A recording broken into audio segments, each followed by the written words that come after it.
Good morning student. Exercise 4.6 सवाल number 1, 2, 3, 4, 5, 6, 7 बताए गए थे।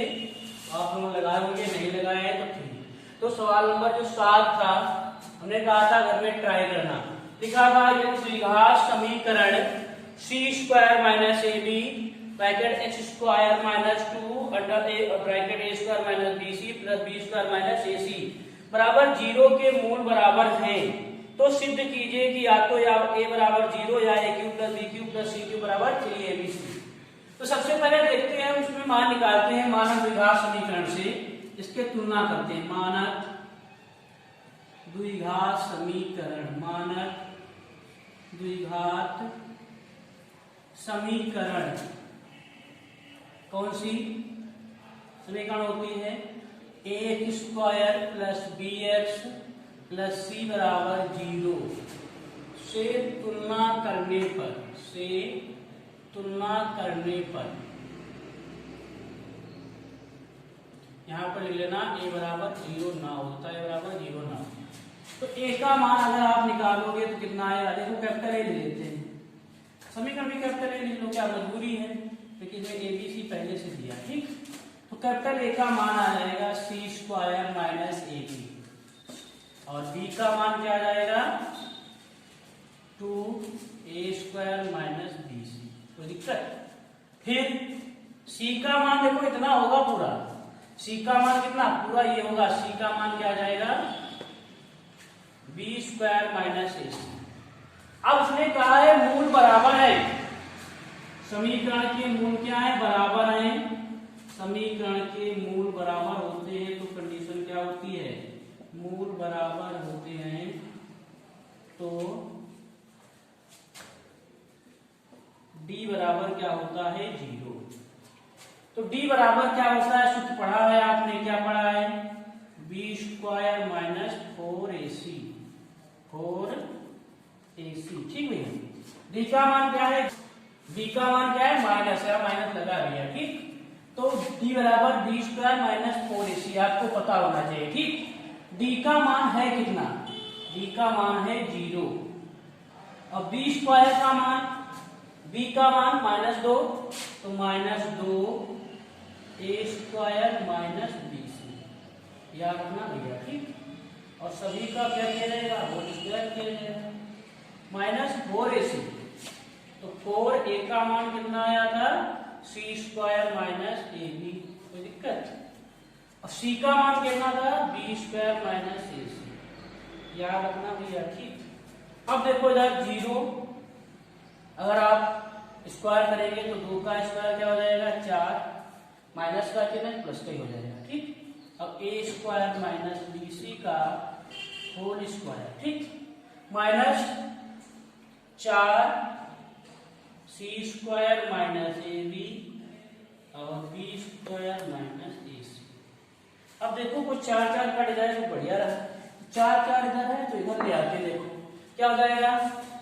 ये वाला माइनस का इधर ले जाए तो दिक्कत, माइनस का है ये वाला इधर ले जाएंगे प्लस का हो जाएगा, तो क्या जाएगा? देखो 4c स्क्वायर माइनस ab और b स्क्वायर माइनस ac।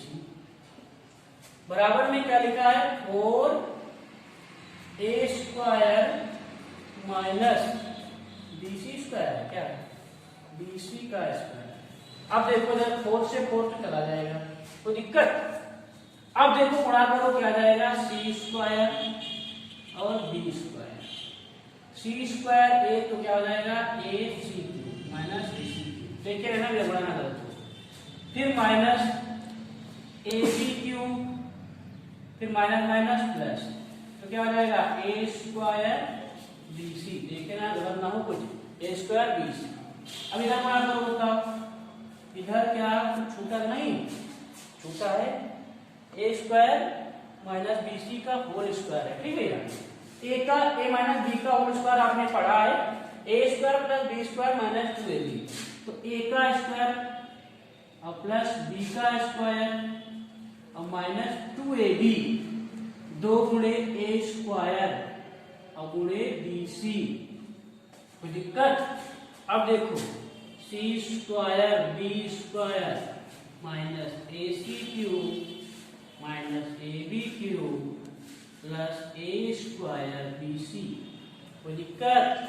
अब देखो A की घात 4 और B की घात B² और C², ठीक होगा, माइनस 2A²BC।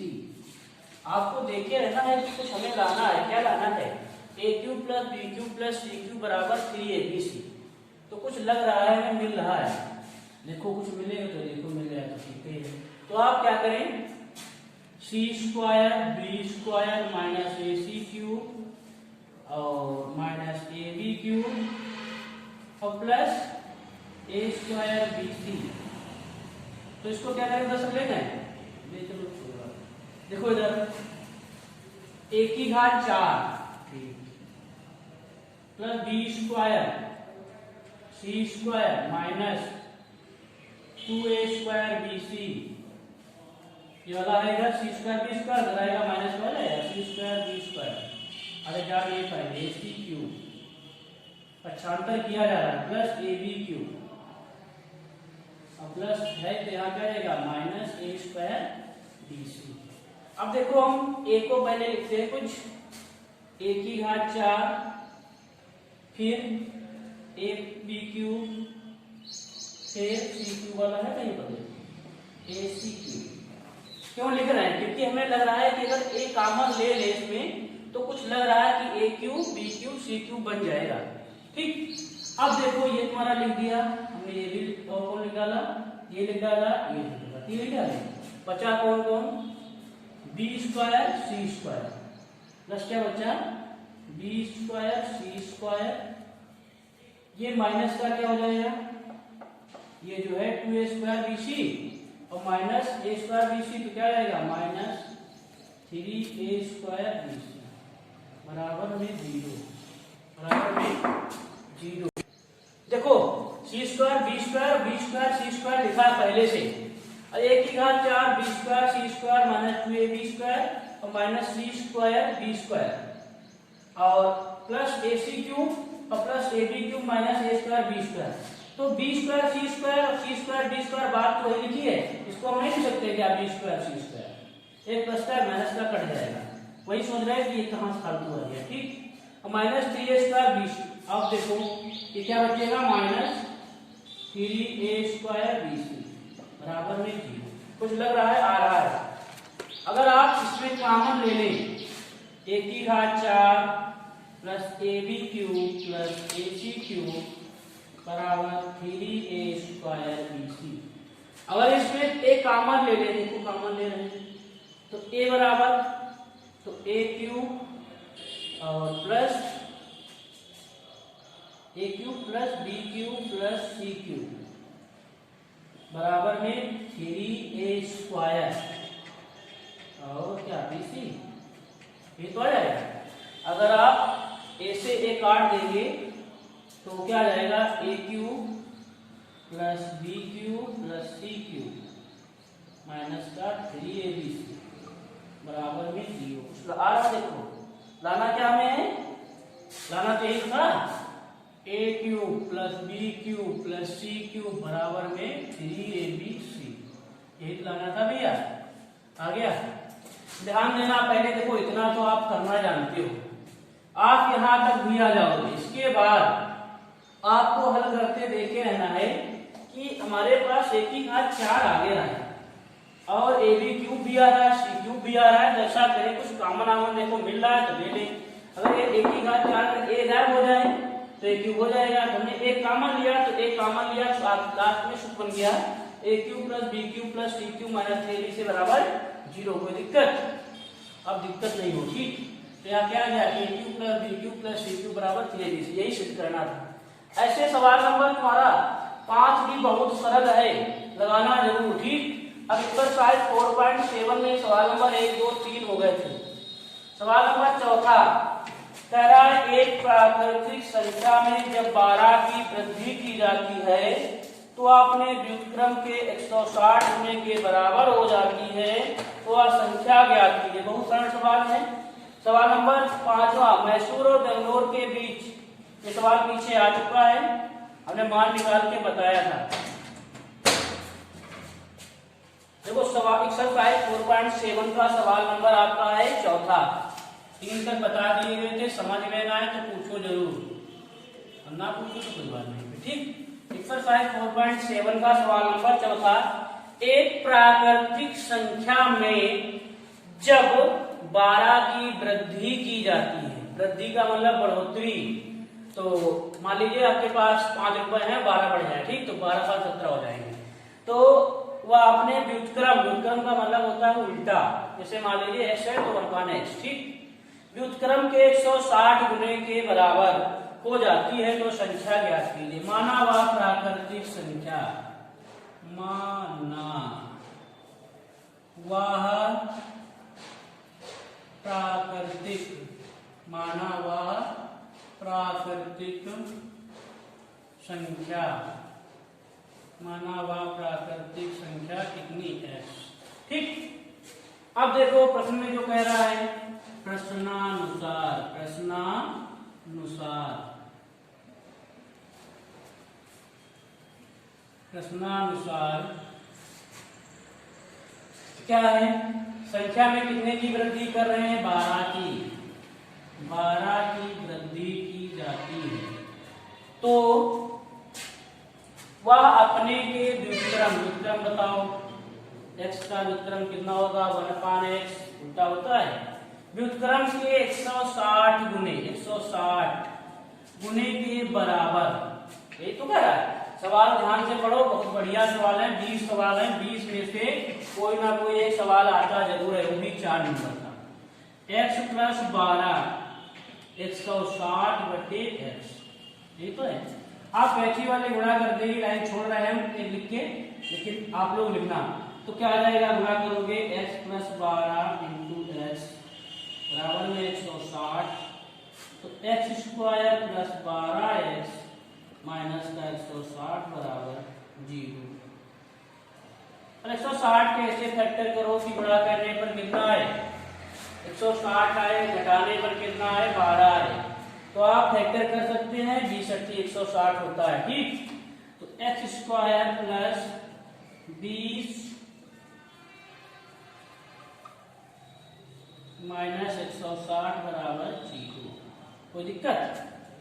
अब क्या आ जाएगा, x² + 20x minus 8x minus का 160 बराबर 0।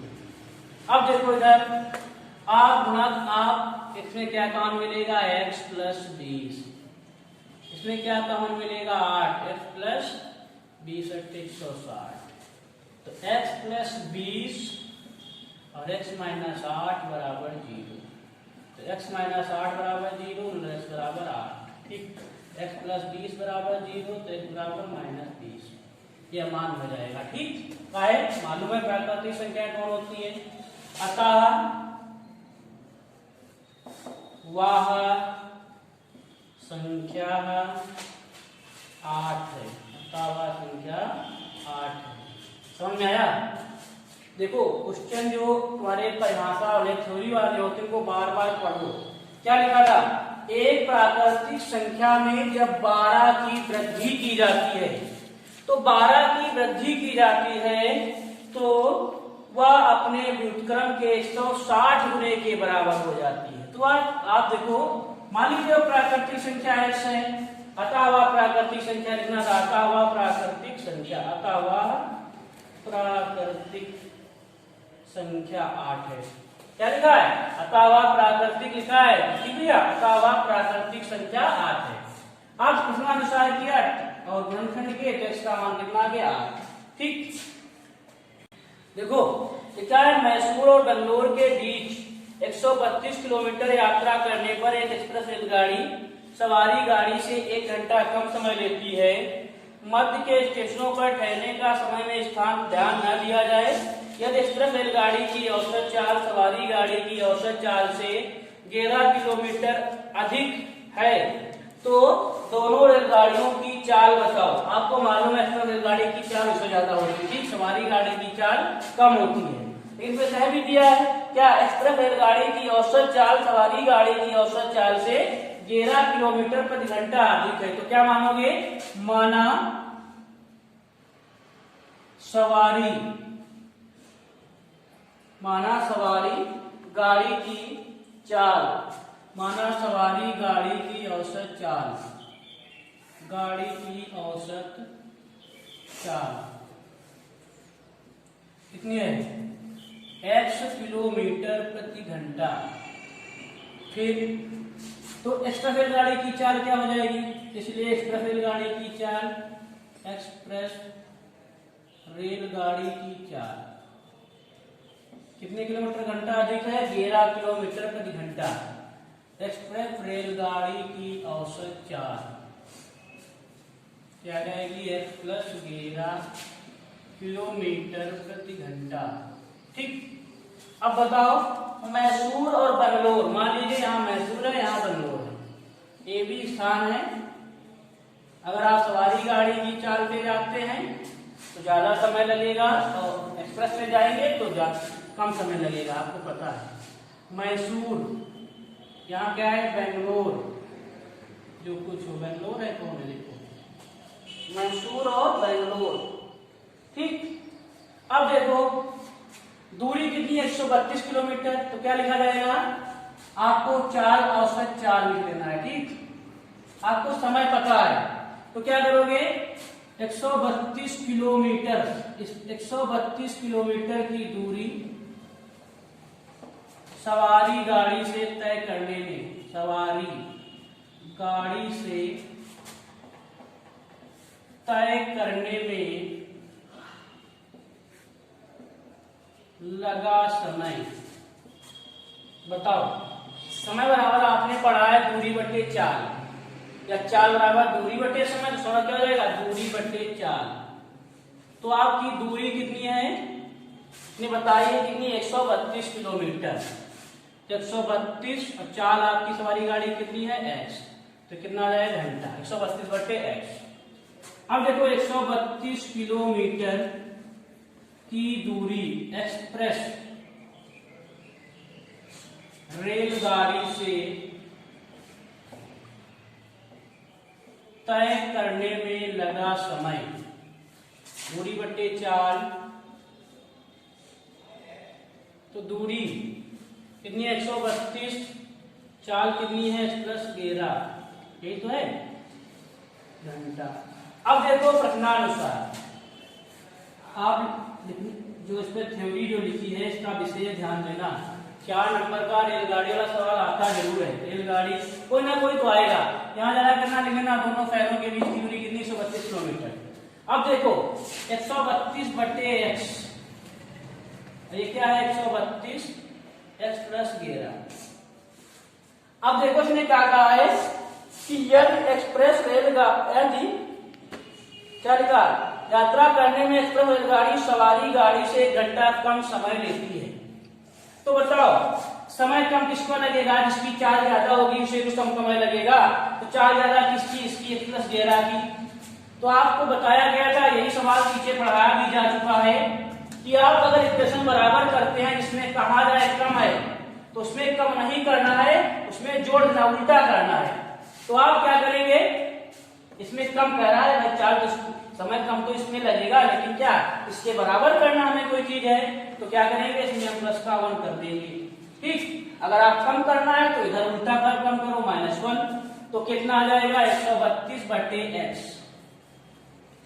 और माइनस का 132 x प्लस 11 बराबर में 1। यही तो है, 1 के नीचे कुछ नहीं है। ये डिफिनीशन जरूर देख लेना भैया। ठीक। बहुत ध्यान रखना कुछ गलत ना हो, ये आपकी थ्योरी मेन होती है इसमें। ठीक। अब देखो 132 अगर आप कॉमन लेते हैं तो क्या जाएगा? 1/x माइनस 1/x प्लस 11 बराबर में क्या जाएगा? 1। ठीक। अब देखो सॉल्व करें, इसमें डिफिनेशन लिख लेना जो लिखा है। ठीक।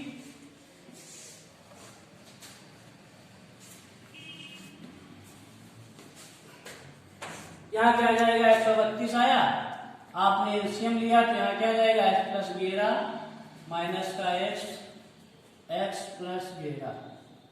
कोई दिक्कत? बराबर में क्या जाएगा? 1 बटे 1।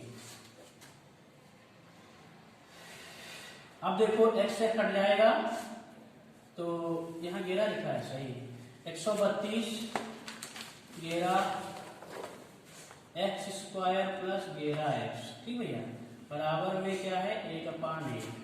अब देखो अगर आप 132 गुणे घेरा लिखा है, आप गुणा करोगे तो कितना आएगा, ऐसे कुछ आएगा x स्क्वायर प्लस घेरा x, नहीं, देखो अच्छा कितना आएगा 132 स्क्वायर प्लस घेरा x आएगा, ठीक। तो x स्क्वायर प्लस घेरा x, घेरा दूनी 22, घेरा 3 33 और घेरा एकम घेरा, घेरा 3 33, घेरा एकम घेरा, तो कितना आया 1492, तो आएगा बराबर में 0। ये इक्वेशन आपकी द्विघात समीकरण की आ गई, ठीक। यहाँ तक आपको सवाल बता दिया गया था। 1452 के ऐसे फैक्टर करो कि गुणा करने पर घेरा आए और जोड़ने पर और गुणा करने और घटाने पर कितना आए, तो आप 1452 के फैक्टर करेंगे। 2 7 14, 2 दूनी 4, 2 6 12, 2 3 6, 2 6 12, 2 3 6, 2 3 6। अब देखो 3 कम 3, 3 दूनी 6, 3 कम 3। अब देखो घेरा कम घेरा, घेरा कम घेरा, घेरा कम घेरा, ठीक। अब देखो इधर आपको फैक्टर करना है कि घटाने में कितना है, तो घेरा 3 33, घेरा दूनी 22, दूना 44, ठीक होता है 2 दूनी 4, घेरा 44। तो 44 और 33 के फैक्टर बन रहे हैं, x स्क्वायर प्लस 44 माइनस 33 घटाओगे तो घेरा ही आएगा, माइनस 1452 बराबर 0। तो x square plus 44x minus 33x minus 1452 बराबर 0। इसमें कॉमन मिलेगा x प्लस 44, इसमें माइनस का x कॉमन मिला, 33 कॉमन मिलेगा, क्या कॉमन मिलेगा 33। तो x आप गुणा करोगे तो प्लस का हो जाएगा माइनस का, कितना प्लस का हो जाएगा, यहाँ कितना हो जाएगा 44। तो x माइनस 33, x प्लस 44 और x माइनस 33 आ जाएगा, ठीक भैया। अब देखो इधर आपके दो मान निकल के आए, x माइनस 33 और x माइनस 33 बराबर 0। तो x का मान कितना आ जाएगा 33 आ जाएगा, और x प्लस 44 बराबर 0 भी आएगा, x का मान माइनस 44। ये तुम्हारा मान निकाय हो जाएगा, क्योंकि किसी की चाल ऋणात्मक नहीं हो सकती है, क्योंकि किसी की चाल जो है ऋणात्मक नहीं हो सकती है, क्योंकि किसी की चाल है जो आप लिखना चाहें तो लिख सकते हैं, क्या लिखोगे, क्योंकि किसी की चाल ऋणात्मक नहीं होती है, इसीलिए माइनस 44 अमान्य है, x बराबर 33 नीचे लिखा जाएगा। अतः सवारी गाड़ी की औसत चाल, अतः सवारी गाड़ी की औसत चाल कितनी होगी, कितनी आई है 33 किलोमीटर प्रति घंटा। अतः एक्सप्रेस रेलगाड़ी की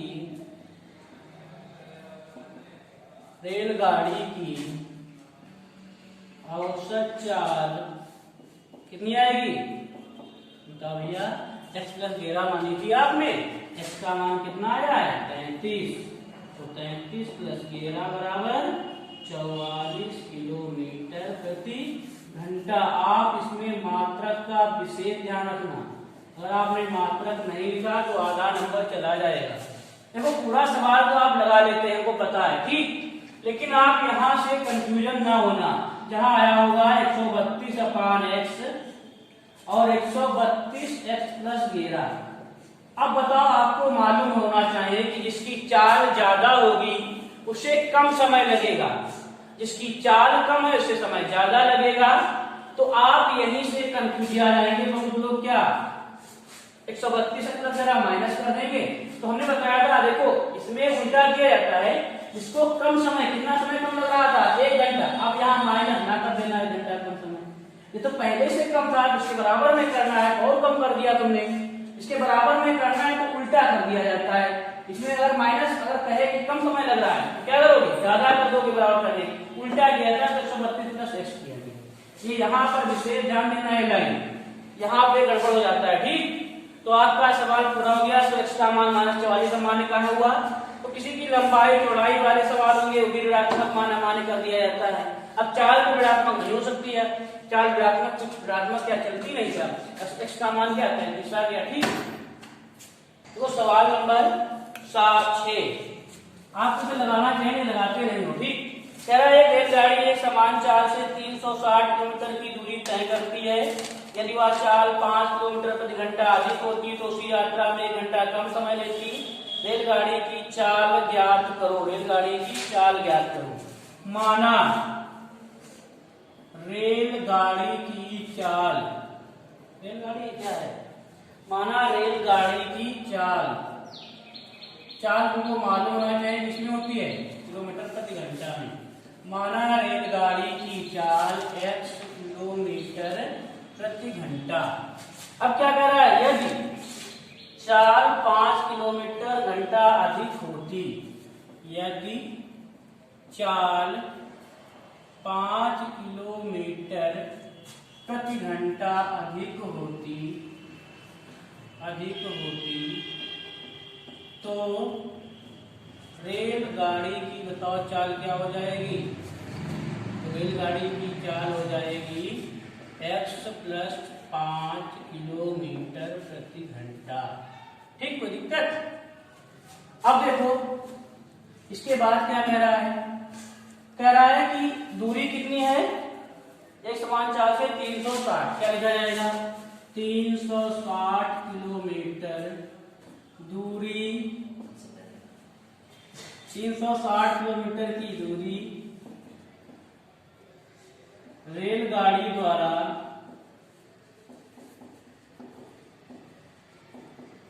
तय करने में लगा समय, तय करने में लगा समय कितना हो जाएगा, दूरी बटे चाल, पहले कितनी चाल है, समय दूरी कितनी है 360, दूरी कितनी है 360 बटे किलोमीटर प्रति घंटा, नहीं समय तो घंटा। ठीक, अब क्या लिखोगे 360 किलोमीटर की दूरी जो है 5 किलोमीटर प्रति घंटा अधिक चाल से तय करने में लगा समय, लिख लेना क्या 360 किलोमीटर की दूरी तय करने में 5 किलोमीटर प्रति घंटा अधिक दूरी तय करने रेलगाड़ी द्वारा लगा समय कितना हो जाएगा 360 x प्लस 5। ठीक, अब वही लिखा जाएगा प्रश्नानुसार, क्या लिखा जाएगा प्रश्नानुसार। अब बताओ 360 बटे x और 360 x प्लस 5। अब देखो इसमें क्या कहा है कि उसी यात्रा में 1 घंटा कम समय लेती। अब बताओ 1 घंटा कम समय कौन लेगी, जिसकी चाल ज्यादा होगी, तो चाल ज्यादा इसकी, तो चाल ज्यादा है 1 घंटा कम करोगे नहीं, तो क्या हमें क्या है बराबर करना है, तो क्या करें कर दे, कोई दिक्कत तो नहीं होनी चाहिए। ठीक, 360 बटे x माइनस 360 x प्लस 5 बराबर 1/1। ठीक, अब आगे देखो 360 आप कॉमन ले लेंगे तो क्या आ जाएगा 1/x माइनस 1/x प्लस 5 बराबर में 1/1। ठीक, 360 x प्लस 5 माइनस का नहीं क्या, नहीं माइनस का नहीं क्या x अपान में x प्लस 5 1/1, तो क्या जाएगा x से कट जाएगा, 360 गुणे 5 x स्क्वायर प्लस 5x बराबर 1/1, तो x स्क्वायर प्लस 5x 360 गुणे 5 है 36 पंजे 180, 5 0 5 छक्का 30, 5 3 15 1800, x square plus 5x minus 1800 बराबर 0। तो आपके फैक्टर करना है कि गुणा करने पर 1800 आए और घटाने पर कितना है 5x आएगा। देखो x square plus 5x minus 1800 बराबर 0। आप इसके फैक्टर करेंगे ठीक। अगर आपका x का मान मान लीजिए ऋणात्मक आता है, x का मान क्या है ऋणात्मक आया मान लीजिए कुछ भी आए तो उसको अमान्य कर देना और जो तुम्हारा धनात्मक है उसको मान लेना और आपका ये आ जाएगा आंसर ठीक। देखो जैसे आपके 1800 के फैक्टर किए हैं तो 2 दूनी 4 दूनी 8 और 15 40 3 तिया 9 बना 45। अगर आप देखो फैक्टर हमने किए हैं कितने किए हैं देखो 2 दूनी 4 दूनी 8 ठीक और 8 पंच 40 अब 3 तिया 9 और 45 45 और 40 की गुणा करो तो कितना आएगा 45 40 गुणा करोगे तो 1800 आएगा और घटाओगे तो कितना आ जाएगा 5x आ जाएगा। तो देख लो आगे भैया ठीक। x स्क्वायर प्लस 5x 45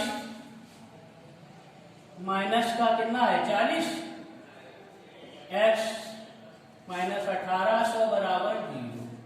तो x square plus 45x minus 40x minus 1800 बराबर 0। तो x प्लस 45 माइनस का 40x 40 कॉमन लिया 40 4 चौको 16 4 पंचे 20 बराबर 0। x माइनस x प्लस 45 और x माइनस 40 बराबर में 0 ठीक। अब देखो इधर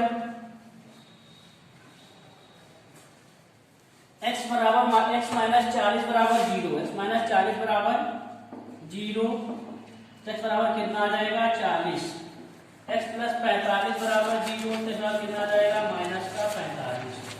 आपका माइनस का 45 आ गया तो अमान्य का है क्योंकि किसी की चाल ऋणात्मक नहीं होती है अतः रेलगाड़ी की